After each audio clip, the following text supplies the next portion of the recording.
Find the mark price find out करनी है, जबकि सेल प्राइस है ₹858 और उस पर डिस्काउंट है 12%। मार्क प्राइस अननोन है, इसलिए इसको हम अज्यूम कर लेंगे। लिख लेते हैं लेट अस अज्यूम क्या किया, फर्ज इसको कर लिया कि जो मार्क प्राइस है वो है रुपीज 100।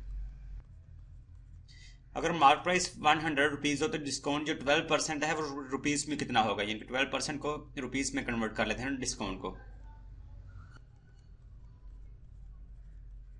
डिस्काउंट होगा कितना है 12%। डिस्काउंट को हमेशा हम मार्क प्राइस में से कैलकुलेट करेंगे। अगर लिस्ट प्राइस बताई हुई तो लिस्ट प्राइस में से, अगर मार्क प्राइस होगी तो मार्क प्राइस में से। तो 12% ऑफ मार्क प्राइस। 12% मीन्स पर 100 यानी कि डिवाइडेड बाय 100 और ऑफ मीन्स मल्टीप्लाई, और मार्क प्राइस जो है वो हमने एज्यूम किया है मार्क प्राइस को ₹100, इसलिए इसको ₹100 से मल्टीप्लाई कर दिया। अब इसको कैंसिल आउट किया, ये तो ये वाला 100 इस 100 से कैंसिल, बाकी अगर इधर बस 12 रह गया तो ₹12 जो है ₹12 क्या आया डिस्काउंट। डिस्काउंट को हमने कैलकुलेट कर लिया, जो कि 12% है। इसको जब हमने फर्ज कर लिया कि मार्क प्राइस 100 रुपीज़ है तो डिस्काउंट कितना होगा ₹12। तो इस सूरत में जब ये जो मार्क प्राइस 100 रिज्यूम किया हो, डिस्काउंट 12% हो, तो जो सेल प्राइस है वो क्या होगी, सेल प्राइस। अभी हमने ये जो क्वेश्चन में बताई गई है सेल प्राइस 858 रुपीज़, इसको नहीं देखना क्योंकि हमने अज्यूम किया है जो मार्क प्राइस 100 रुपीज़ है। तो इसी कंडीशन को मद्देनजर रखते हुए हम ये देखेंगे कि जो सेल प्राइस है वो क्या होगी। तो सेल प्राइस किसकी होती है, मार्क प्राइस में से हम सब्सट्रैक्ट कर देते हैं डिस्काउंट को। डिस्काउंट यानी कि जो भी कीमत किसी चीज़ के ऊपर लिखी होती है उसमें से माइनस कर देंगे जो उस पर डिस्काउंट दिया जाता है। तो मार्क प्राइस को हमने फर्ज किया ये ₹100 है, ₹100, और डिस्काउंट कितना है ₹12। तो 100 में से 12 को सब्सट्रैक्ट करेंगे, बाकी रह जाएगा 88। 100 माइनस 12 88, तो ₹88 जो है ये होगा सेल प्राइस। सेल प्राइस हुई ₹88। अब हम लिख लेंगे कि अगर सेल प्राइस 88 रुपीज़ हो तो मार्क प्राइस 100 रुपीज़ है, जैसे कि हमने अभी देखा था। लिख लेंगे if sale price is rupees 88 then mark price 8। ये जो सेल प्राइस ₹88 है, ये कैसे हमने मालूम की, जब हमने फर्ज किया ये एज्यूम किया कि मार्क प्राइस है ₹100। तो इसी कंडीशन को लिखेंगे, if sale price is ₹88 then mark price क्या है ₹100 है, ₹100 यानी कि मार्क प्राइस सेल प्राइस 88 कब हुई, जब हमने ये मार्क प्राइस को ये एज्यूम किया है ₹100।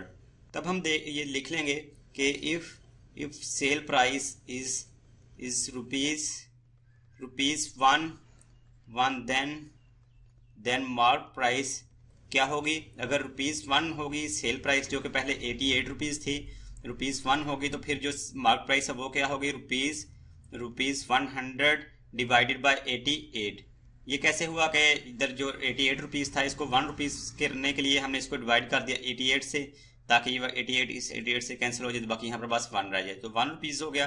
तो इक्वालिटी की एक साइड पर 88 से डिवाइड किया, तो दूसरी साइड पर भी 88 से ही डिवाइड करना पड़ेगा, यानी कि बराबर की एक साइड पर हम किसी भी नंबर का इजाफा करते हैं तो उसी नंबर से दूसरी साइड का भी इजाफा करना पड़ता है।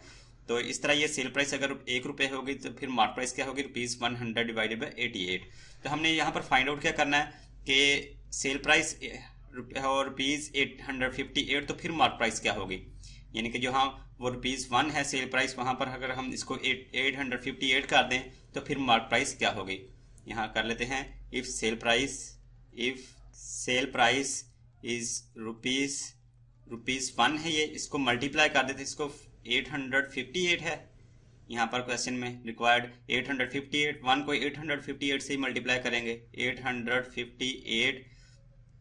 इफ सेल प्राइस इज ₹1 था, इसको 858 से मल्टीप्लाई क्यों किया, क्योंकि इस क्वेश्चन में हमसे यही कहा गया है कि सेल प्राइस 858 हो तो फिर मार्क प्राइस क्या होगी। तो अगर सेल प्राइस 858 होगी देन मार्क प्राइस क्या होगी, ₹100 डिवाइडेड बाई 88, और 858 से मल्टीप्लाई किया तो दूसरी साइड भी 858 से मल्टीप्लाई करना होगा।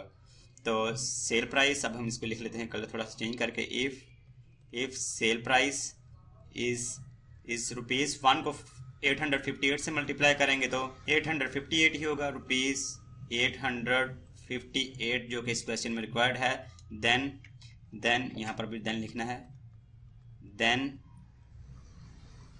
देन मार्क प्राइस क्या होगी, कैलकुलेटर को यूज कर लेते हैं इसको सिंप्लीफाई करने के लिए। 100 divided by 88 multiply by 858 is equal to 975 rupees. 975 जो है वो मार्क प्राइस होगी। किस सूरत में? अगर जो सेल प्राइस है वो रुपीज हो 858, जैसा कि इस क्वेश्चन में यही हमसे कहा गया है कि अगर सेल प्राइस रुपीज 858 हो तो फिर मार्क प्राइस क्या होगी, तो वो हमने कैलकुलेट कर ली, वो होगी 975 रुपीज।